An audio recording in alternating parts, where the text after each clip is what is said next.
Assalamualaikum warahmatullahi wabarakatuh. Selamat datang di channel Kabar CPNS P3K Kesehatan. Semoga teman sejawat dilindungi oleh Tuhan Yang Maha Esa. Teman sejawat yang baru tahu channel ini, silakan subscribe dan bunyikan tombol loncengnya agar tidak ketinggalan informasi tentang kabar CPNS dan P3K yang terbaru. Oke teman-temanku sekalian yang berbahagia, ini ada sebuah informasi teman-teman ya dari Klik Pendidikan ya .id menanggapi keinginan dari Presiden RI Joko Widodo yang ingin mengubah struktur dan kinerja pegawai negeri sipil atau disingkat dengan PNS. Kementerian Pendayagunaan Aparatur Negara dan Reformasi Birokrasi atau disingkat dengan Kemenpan RB mulai mengatur rencana tersebut lewat revisi Undang-Undang Aparatur Sipil Negara atau disingkat dengan ASN yang telah masuk ke dalam program legislasi nasional untuk tahun 2023 teman-teman ya. Jadi ini ada keinginan dari Pak Presiden ya untuk mengubah struktur dan kinerja pegawai negeri sipil. Melihat hal tersebut semakin memperkuat isu terkait pensiun dini massal yang semakin di depan mata. Apabila DPR RI telah mengesahkan RUU ASN menjadi prolegnas ya 2023 ini, maka akan menjadi dasar hukum bagi pelaksanaan pensiun dini massal bagi ASN. Adapun salah satu tujuan pensiun dini massal ASN yang diatur dalam RUU ASN adalah perampingan organisasi sesuai dengan kebijakan pemerintah. Nah, jadi nanti tujuannya untuk yang pensiun dini ini hanya untuk merampingkan teman-teman ya. Jadi memang untuk merampingkan bagian struktur dan organisasi di salah satu di setiap instansi teman-teman ya, bukan di salah satu tapi di setiap instansi teman-teman ya. Jadi memang untuk efektivitas ya dan efisiensi kinerja di ASN itu perlu seperti itu teman-teman ya. Soalnya memang dari kenyataan di real lapangan banyak yang istilahnya jabatan-jabatan tertentu itu tidak berpengaruh. Jadi hanya cuman dibuat pekerjaan saja tapi tidak dibuat untuk efektivitas untuk kinerja teman-teman ya. Jadi ini dipangkas agar tidak mendobel-dobel teman ya. Oke lanjut teman-teman. Nah, berdasarkan kebijakan pemerintah yang melakukan perampingan organisasi ini bertujuan untuk meningkatkan kualitas ASN. Dikarenakan satu dari permasalahan ASN terkait kesejahteraan dan kualitas sumber daya manusia. Hal tersebut sesuai dengan keinginan Presiden Joko Widodo untuk memangkas kelemahan organisasi yang memilih struktur yang gemuk, tumpang tindih, dan tidak efisien. Ya, benar sekali ya teman-teman ya. Nah, jadi isu pensiun dini massal ASN mendapat tanggapan dari yang ingin mengubah struktur dan kinerja pegawai negeri sipil atau PNS. Nah, kemudian Kementerian Menpan RB juga ya. Kementerian Menpan RB Abdul Azwar Anas mengatakan kebijakan pensiun dini massal ASN ini akan betul-betul dibahas pada tahun 2023 bersama DPR sebagai wakil rakyat teman-teman ya. Jadi nanti tetap akan dikaji dulu. Nah, ini untuk pensiun dini ini tujuannya apa dulu? Nah, tujuannya memang untuk tadi dari pesan dari Pak Joko Widodo untuk merampingkan organisasi dan struktural teman-teman ya. Nah, namun Menpan RB menekankan yang menjadi prioritas Kemenpan RB saat ini adalah pembenahan status para guru atau tenaga kesehatan yang belum masuk dalam daftar ASN. Ya, benar sekali teman-teman ya. Jadi memang untuk prioritas untuk tahun ini dan tahun kemarin adalah guru dan kesehatan. Kemudian Menpan RB juga mengatakan rencana untuk efisiensi sesuai dengan kebutuhan pemerintah yang menginginkan birokrat lebih masif dalam bekerja. Nah, jadi lebih efisien untuk pekerjaannya teman-teman ya. Jadi fokus dan tidak gemuk dalam di birokratnya teman-teman ya. Jadi dari Pak Jokowi ingin merampingkan di strukturalnya teman-teman ya. Nah, kemudian penataan ini dilakukan sejalan dengan adanya rencana kebijakan pensiun dini massal bagi ASN termasuk bagi PNS. Nah, sebagaimana yang tertuang dalam RUU ASN yang telah masuk ke dalam prolegnas teman-teman ya. Nah, kemudian Menpan RB juga mengatakan bahwa Kemenpan RB dalam tahapan perbaikan data telah merampungkan pendanaan ASN secara menyeluruh hingga 96% pada Desember 2022 kemarin.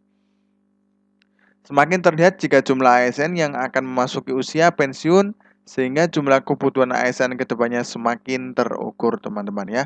Dikutip dari buku statistik jumlah aparatur sipil negara atau ASN 2022, teman-teman ya. Data ASN terkait jumlah data dan usia PNS sebagai berikut. 1. Jumlah PNS per Juni 2022.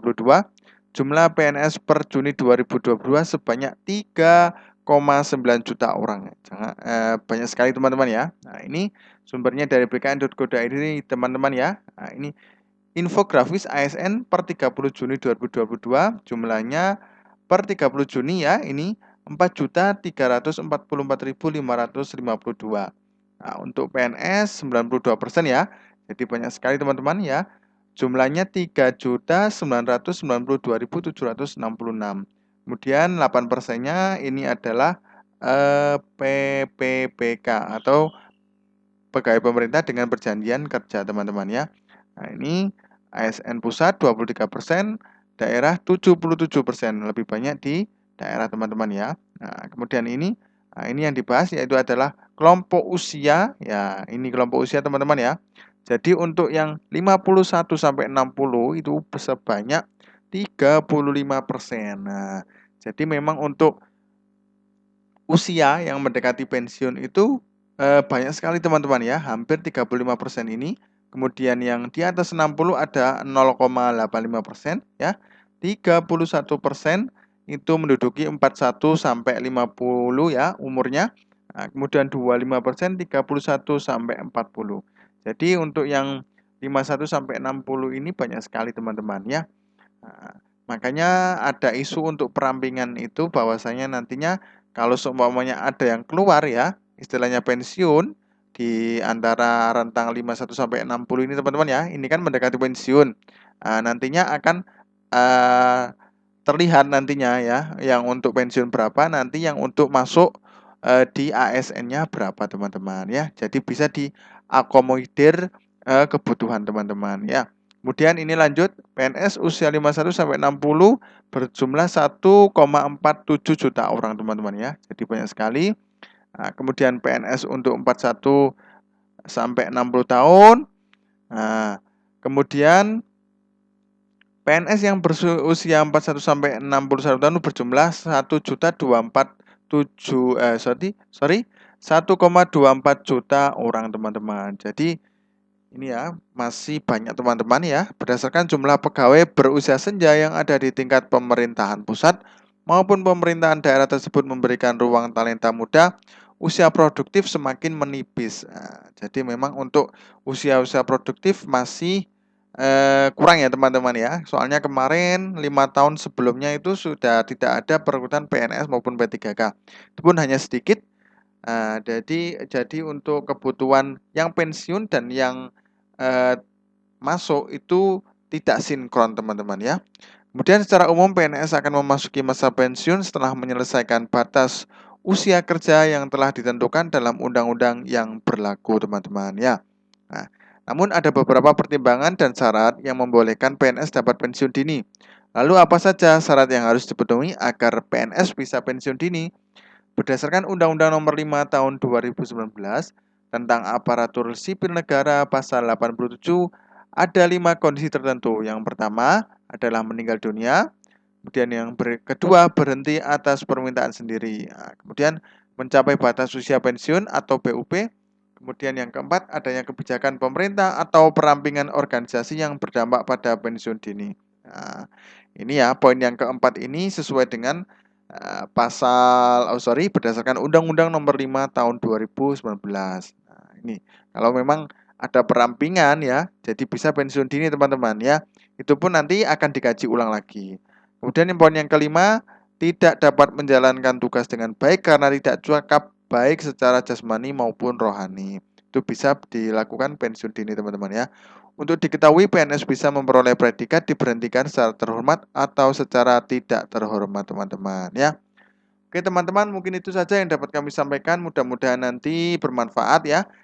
Jadi ini memang ada isu yang nantinya akan ada pensiun dini untuk perampingan organisasi. Ya mudah-mudahan nanti teman-teman tidak kena untuk perampingan, soalnya masih digodok oleh DPR dan Menpan RB teman-teman ya. Oke, terima kasih. Jangan lupa subscribe dan bunyikan tombol loncengnya agar tidak ketinggalan informasi tentang kabar CPNS dan P3K yang terbaru. Oke, wassalamualaikum warahmatullahi wabarakatuh.